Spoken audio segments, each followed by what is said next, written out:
안녕하세요. 오늘 저희는 치매 예방이라는 우리 모두에게 정말 중요한 주제를 좀 깊이 파헤쳐 보려고 합니다. 네, 안녕하세요. 안동시 보건소 자료부터 최신 건강 뉴스, 대한치매학회 정보, 그리고 여러 학술 연구까지 다양한 정보들을 한데 모아봤습니다. 이번 탐구를 통해 청취자님의 뇌 건강을 지키는 데 좀 실질적인 도움이 될 그런 과학적 근거 기반의 정보들을 명확하고 또 흥미롭게 전해드리는 것이 저희 목표입니다. 네, 그렇습니다. 이게 한국은 이미 2018년에 고령 사회에 진입했고 또 2026년이면 초고령 사회에 도달할 것으로 예측되잖아요. 네, 얼마 안 남았네요. 네. 그래서 이 치매에 대한 관심과 걱정이 날로 커지고 있죠. 근데 안타깝게도 아직 완벽한 치료법이 없기 때문에 오늘은 특히 예방에 좀 초점을 맞춰서요. 우리가 일상에서 바로 적용할 수 있는 전략들을 구체적으로 살펴보겠습니다. 네, 좋습니다. 흥미롭게도 여러 자료에서 이 333 치매 예방 수칙이라는 틀을 제시하더라고요. 아, 네네. 그 333 수칙이요? 네, 기억하기 쉬워서 실천에도 좀 도움이 될 것 같습니다. 자, 그럼 이 333 수칙 하나씩 제대로 알아볼까요? 먼저 세 가지 권할 것, 그러니까 우리가 적극적으로 즐겨야 할 활동들입니다. 첫 번째는 바로 운동인데요. 네, 운동 중요하죠. 어떤 종류의 운동이 또 얼마나 해야 실제로 효과가 있을까요? 자료들을 보니까 걷기나 자전거 타기 같은 유산소 운동뿐만 아니라 그 정원 가꾸기 같은 생활 속 활동도 도움이 된다고 나와 있더라고요. 아, 네, 맞아요. 구체적인 수치를 보니까 일주일에 3번 이상 20분씩 고강도 운동을 하거나 또는 주 5회 이상 30분씩 중강도 운동을 하면 그렇지 않은 경우보다 치매 위험이 1.82배나 감소한다고 하네요. 와, 1.82배요. 네, 상당히 큰 차이죠. 네, 그 수치가 보여주듯이 운동의 효과는 분명합니다. 이 뇌 건강 측면에서 보면 규칙적인 운동은 뇌로 가는 혈류를 증가시켜서 뇌세포의 산소와 영양분 공급을 원활하게 하거든요. 아, 혈류 개선이 중요하군요. 네, 이게 이제 뇌세포 활동을 촉진하고 또 노화에 따른 뇌 부피 감소, 즉 뇌 위축을 막는 데 도움이 되죠. 뇌 위축까지 막아준다고요? 네. 그리고 단순히 몸을 움직이는 것을 넘어서 어떤 운동을 할지 계획하고 시간을 내서 실천하는 과정 자체가 인지 기능을 활발하게 사용하는 겁니다. 그렇겠네요. 계획하고 실행하는 거. 네. 게다가 야외 활동은 햇볕을 통해 비타민 D 생성을 돕고 이게 또 숙면에도 긍정적인 영향을 미쳐서 선순환을 만들 수 있습니다. 아, 그렇군요. 두 번째 권장사항은 식사입니다. 생선, 채소, 과일, 우유 이런 게 좋다는 얘기는 많이 들어왔는데 특히 지중해식 식단이나 MIND 식단 이게 자주 언급되더라고요. 네, 맞아요. MIND 식단. 이 MIND 식단은 지중해식 식단하고 그 고혈압 예방을 위한 대시 식단 이건 결합해서 신경퇴행 지연에 초점을 맞춘 것이라고 하네요. 조금 더 구체적으로 설명해 주실 수 있을까요? 그렇습니다. 그 MIND 식단이라는 게 뇌 건강에 좋은 영양소들을 좀 집중적으로 공급하도록 설계가 된 거예요. 특히 잎이 많은 녹색 채소, 블루베리 같은 베리류, 엑스트라 버진 올리브유, 견과류, 그리고 등푸른 생선 섭취를 강조합니다. 아, 그런 것들이요? 네, 기본 원리는 혈압 관리에 효과적인 대시 식단의 장점하고 또 항산화, 항염증 효과가 뛰어난 지중해식 식단의 장점을 이제 결합한 것이죠. 네네. 이걸 통해서 혈관을 건강하게 유지하고 또 뇌세포 손상의 주요 원인인 만성염증과 산화 스트레스를 줄이는 것을 목표로 합니다. 그럼 실생활에서 적용할 만한 팁 같은 것도 있을까요? 좀 쉽게 따라할 수 있는 거예요? 아, 물론이죠. 예를 들면 매끼니에 시금치나 케일 같은 녹색 채소를 좀 곁들이고 샐러드 드레싱이나 요리용 기름으로 올리브유를 사용하는 겁니다. 올리브요? 네. 그리고 간식으로는 설탕 든 과자 대신에 아몬드나 호두 같은 견과류 한 줌을 먹고 식후 디저트로는 케이크 대신 신선한 과일을 선택하는 거죠. 아, 간식이랑 디저트부터 바꿔봐야겠네요. 네.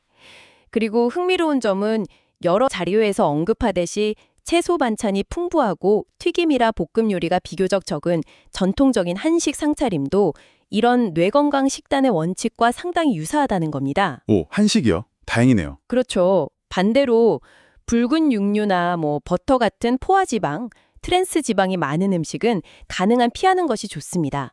고지방 섭취가 치매 위험을 높일 수 있다는 연구 결과들이 있거든요. 네, 기억해둬야겠습니다. 세 번째 권할 것은 독서와 쓰기 같은 두뇌 활동입니다. 단순히 정보를 받아들이는 것 이상으로 뇌를 적극적으로 사용하는 것이 중요하다고 강조하는데요. 네, 뇌 운동이죠. 책 읽기, 신문 보기, 글쓰기, 낱말 퍼즐 맞추기, 새로운 언어나 악기 배우기, 문화 강좌 수강 등 다양한 활동이 예시로 나와 있습니다. 특히 그 강남구 치매안심센터 자료에는 두근두근 뇌운동이라는 이름으로 신문을 활용한 재미있는 훈련법도 소개되어 있더라고요. 아, 그 프로그램 재밌죠? 네, 날짜 보고 요일 맞추기, 날씨 정보 기억하기, 기사 제목 외우기, 사진 속 인물로 삼행시 짓기, 특정 단어를 기호로 바꿔 써보기, 기사 오려 붙여 퍼즐 만들기 같은 것들이요. 네, 핵심을 잘 짚으셨네요. 바로 그런 활동들이 뇌세포 간의 연결, 즉 시냅스를 강화하고 새로운 연결망을 형성하도록 자극합니다. 아, 연결망 형성. 네.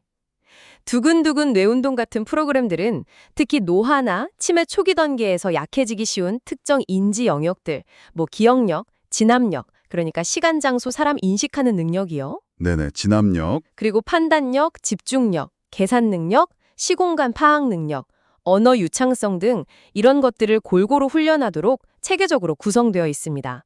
중요한 것은 TV 시청처럼 좀 수동적인 활동보다는 이렇게 능동적으로 뇌를 운동시키는 습관을 갖는 것입니다. 네, 능동적인 뇌운동 중요하군요.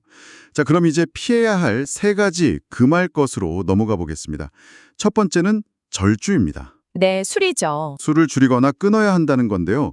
이게 과음이나 폭음이 인지장애 발생 확률을 1.7배 높이고 특히 중년기의 과음 습관은 노년기 인지장애 위험을 2.6배까지 높인다는 연구 결과가 있네요. 네, 수치가 꽤 높죠. 네, 알코올 자체가 뇌세포를 손상시켜서 알코올성 치매를 유발할 수도 있고요. 맞습니다. 일부 연구에서 소량의 레드와인에 든 항산화 성분이 치매 예방에 도움이 될 수도 있다. 이런 가능성을 제시하기도 했습니다만 그 인과관계나 안전한 적정량이 명확히 밝혀진 것은 아닙니다. 아, 명확하진 않군요. 네, 오히려 알코올의 뇌 손상 위험이 더 크다는 증거가 훨씬 많죠. 따라서 치매 예방을 위해서 일부러 술을 마실 필요는 전혀 없고요. 과음과 폭음은 반드시 피하고 가능하다면 음주 자체를 최소화하거나 금주하는 것이 뇌 건강을 위한 가장 확실하고 안전한 선택이라고 할 수 있습니다. 네, 절주, 금주가 답이네요. 두 번째 금기사항은 금연입니다. 이건 정말 예외가 없어 보이는데요. 그렇죠. 금연은 아무리 강조해도 지나치지 않죠. 흡연자는 비흡연자보다 치매 발병 위험이 1.59배 높고 2년 후 알츠하이머 치매 발병 확률은 무려 3배나 높다고 하니까 와, 충격적인 수치입니다. 네, 흡연은 정말 뇌 건강에 치명적일 수 있습니다. 담배 속의 그 수많은 유해 물질이 혈관을 손상시키고 혈액순환을 방해해서 뇌로 가는 산소 공급을 줄입니다. 산소 공급을 줄이는군요. 네, 또한 흡연은 몸 전체의 산화 스트레스를 급증시키는데 이것이 알츠하이머병을 유발하는 그 베타 아밀로이드 단백질 축적과 신경세포 손상을 가속화하는 주요 기전 중 하나입니다. 아, 심지어 흡연이 생각과 판단을 담당하는 뇌 가장 바깥층인 대뇌 피질 두께를 감소시킨다는 연구 결과도 있습니다. 피질이 얇아진다는 것은 뇌 기능 저하와 직접적인 관련이 있죠. 뇌피질 두께까지요? 와. 네. 하지만 긍정적인 소식은 지금이라도 금연하면 효과가 있다는 겁니다. 금연 6년 후에는 인지장애 발생 확률이 비흡연자 수준으로 크게 감소, 그러니까 41% 감소한다고 하니까요. 늦었다고 생각할 때가 가장 빠른 때일 수 있습니다. 네, 희망적이네요. 지금이라도. 세 번째, 금할 것은 뇌 손상 예방입니다. 머리를 다치지 않도록 조심해야 한다는 건데요. 네, 머리 부상 조심해야죠. 치매 위험이 1.18배 높아진다고 하네요. 맞습니다. 넘어지거나 부딪히거나 사고로 인해서 머리에 충격을 받는 것은 피해야 합니다. 특히 자전거를 타거나 좀 격렬한 운동을 할 때는 헬멧 같은 보호장구를 반드시 착용하는 습관이 중요합니다. 네, 보호장구요. 그리고 만약 머리를 세게 부딪혔다면 당장 특별한 증상이 느껴지지 않더라도 병원을 찾아 검사를 받아보는 것이 좋습니다. 사소해 보이는 충격이라도 반복되면 뇌에 미세한 손상을 축적시킬 수 있으니까요. 평소 머리 보호에 신경 쓰는 것이 장기적인 뇌 건강을 지키는 중요한 방어막이 됩니다. 네, 명심하겠습니다. 자, 마지막으로 우리가 꼭 행해야 할 3가지입니다. 첫째는 건강검진인데요. 혈압, 혈당, 콜레스테롤 수치를 정기적으로 확인하는 것이 어떻게 치매 예방과 연결되는 걸까요? 아, 이게 고혈압, 당뇨병, 고지혈증, 그리고 비만과 같은 만성 질환들이 치매 발병의 강력한 위험 요인이기 때문입니다. 아, 만성질환들이요? 네, 구체적인 연구 결과들을 보면 제2형 당뇨병 진단을 받은 경우 치매 위험이 1.46배, 중년기에 고혈압이 있으면 1.61배, 중년기 비만, 그러니까 BMR이 30 이상이면 1.6배까지 치매 위험을 높입니다. 생각보다 수치가 다 높네요. 그렇죠. 이러한 질환들은 대부분 혈관 건강과 밀접한 관련이 있습니다. 혈관이 손상되거나 좁아지면 뇌로 가는 혈류량이 줄어들고 뇌졸중 위험도 커지면서 결국 뇌기능 저하와 치매로 이어질 수 있는 것이죠. 그렇군요. 혈관 건강이 핵심이네요. 네. 딸에서 정기검진을 통해 이러한 기저질환들을 조기에 발견하고 식단 조절, 운동, 필요시 약물 치료 등을 통해서 적극적으로 관리하는 것이 필수적입니다. 두 번째 행할 것은 소통, 즉 활발한 사회활동입니다. 가족, 친구, 이웃과 자주 연락하고 만나며 동호회나 종교활동, 자원봉사 등 다양한 사회활동에 참여하는 것이 중요하다고 여러 자료에서 공통적으로 강조하고 있네요. 네, 소통과 교류 정말 중요합니다. 이 관계 얼마나 중요하다고 봐야 할까요? 연구 결과들은 사회적 고립이 치매의 독립적인 위험 요인이 될 수 있음을 보여줍니다. 예를 들어서 중년기에는 활발히 활동하다가 노년기에 사회적 관계가 크게 줄어든 경우 꾸준히 활동한 사람보다 치매 발병 확률이 1.9배 높다는 보고가 있습니다. 1.9배요? 와, 크네요. 네, 또 5천 명 이상의 한국 노인을 3년간 추적한 국내 연구 결과가 아주 인상적인데요. 네. 어떤 연구죠?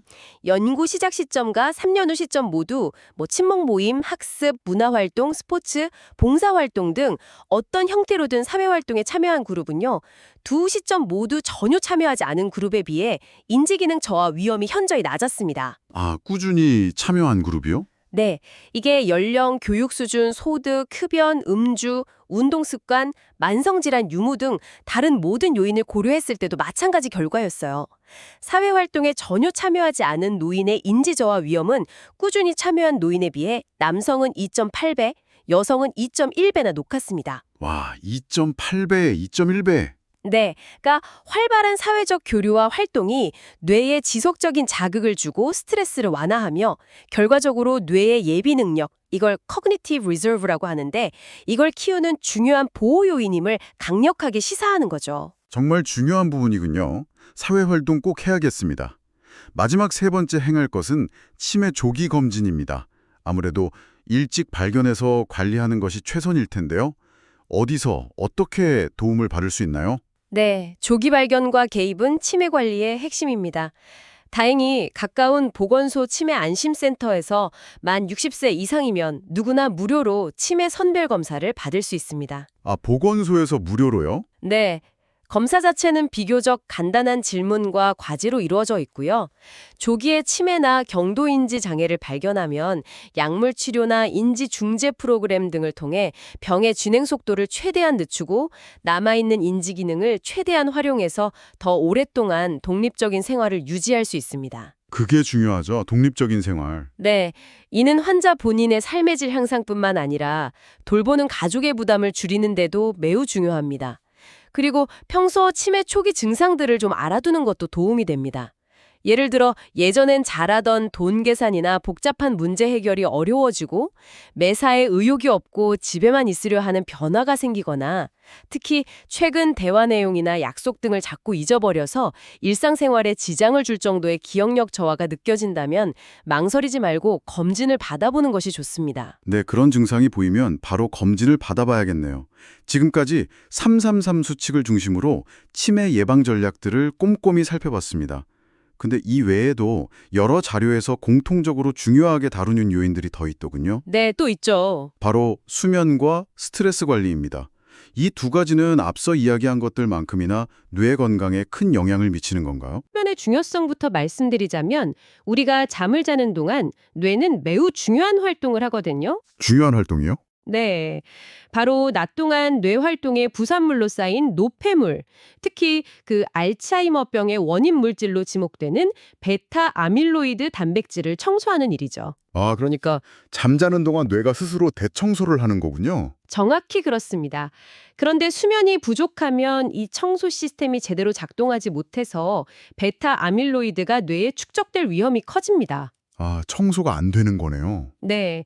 실제 연구에서도 평소 수면 시간이 6시간 미만인 노인은 7시간 이상 충분히 자는 노인에 비해 뇌의 베타 아밀로이드 침착량이 더 많다는 결과가 나왔습니다. 6시간 미만이요. 생각보다 기준이 높네요. 그렇죠. 심지어 미국 메이오 클리닉 연구에서는 단 2주간의 수면 부족만으로도 인지 기능이 마치 4년 더 노화된 것과 같은 수준으로 떨어진다는 좀 충격적인 결과도 발표했죠. 와, 2주 만에요? 4년 노화? 네. 그리고 만성적인 불면증, 그러니까 주 3회 이상 잠들기 어렵거나 자주 깨는 증상이 3개월 이상 지속되면 치매 발병 위험이 40%나 높아진다는 보고도 있습니다. 40%? 불면증도 무섭네요. 그럼 무조건 많이 자는 게 좋은 건가요? 꼭 그렇지만은 않습니다. 여러 연구를 종합해 볼 때 성인의 경우 하루 7에서 8시간 정도의 수면이 뇌 건강에 가장 이상적인 것으로 보입니다. 7에서 8시간요? 네. 흥미롭게도 하루 5시간 미만으로 너무 적게 자는 것뿐 아니라 10시간 이상 너무 길게 자는 것 역시 치매 위험을 높일 수 있다는 연구 결과들이 있습니다. 중요한 것은 수면의 양뿐만 아니라 질입니다. 아, 질 좋은 잠. 그럼 질 좋은 잠을 자기 위한 팁도 있을까요? 네, 몇 가지 생활 습관이 도움이 됩니다. 첫째, 잠들기 최소 20시간 전에는 음식 섭취를 맞춰서 위장에 부담을 주지 않는 것이 좋습니다. 네, 2시간 전 공복. 둘째, 따뜻한 물로 목욕이나 샤워를 하면 체온이 약간 떨어지면서 잠드는 데 도움이 될 수 있고요. 셋째, 잠들기 30분 전부터는 스마트폰, TV, 컴퓨터 등 밝은 빛을 내는 전자기기 사용을 피하고 침실을 최대한 어둡게 만들어서 수면 유도 호르몬인 멜라토닌 분비를 촉진해야 합니다. 아, 전자기기 멀리하기.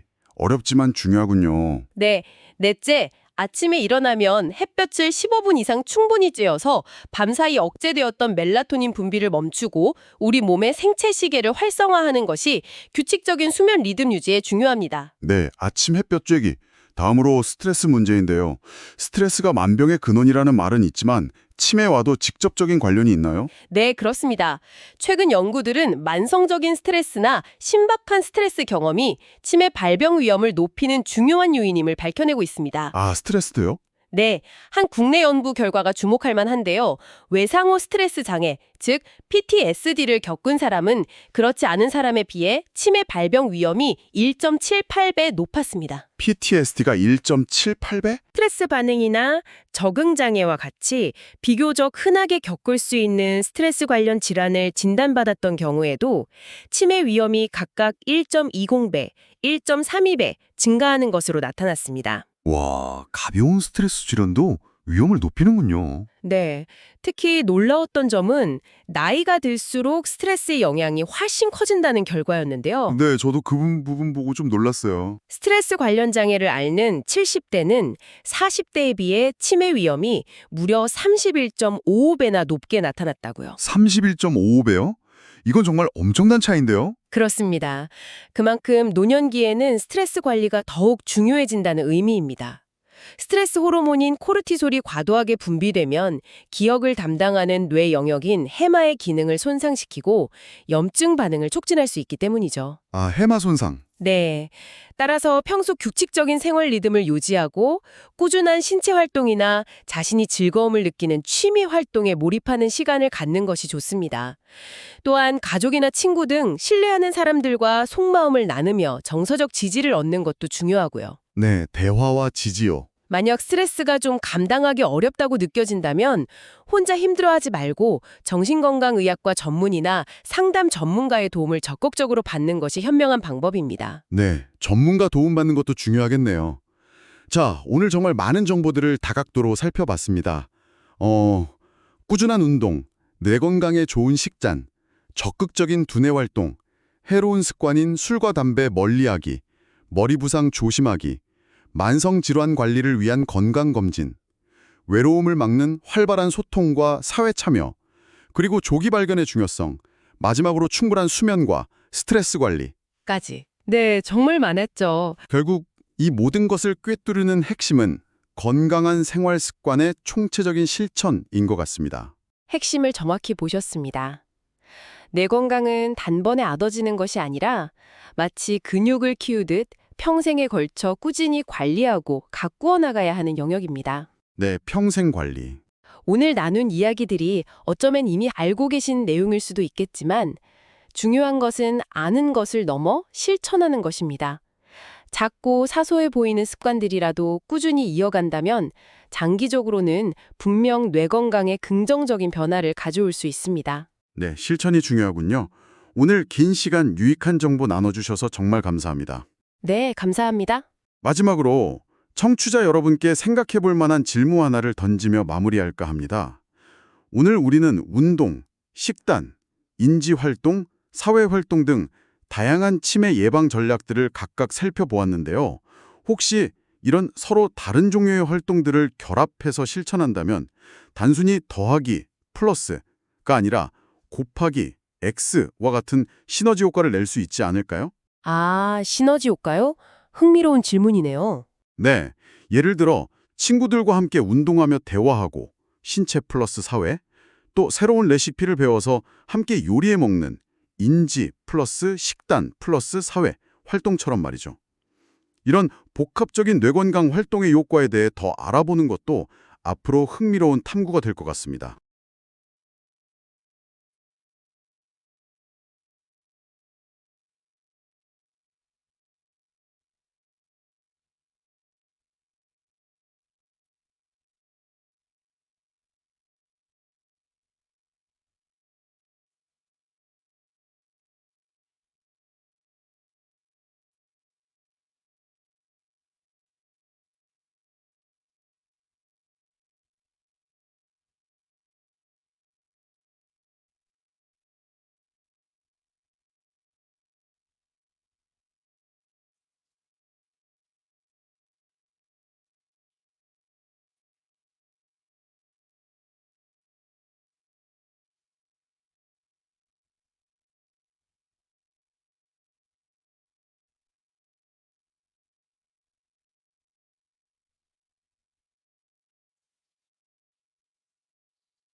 결국 이 모든 것을 꿰뚫는 핵심은 건강한 생활 습관의 총체적인 실천인 것 같습니다.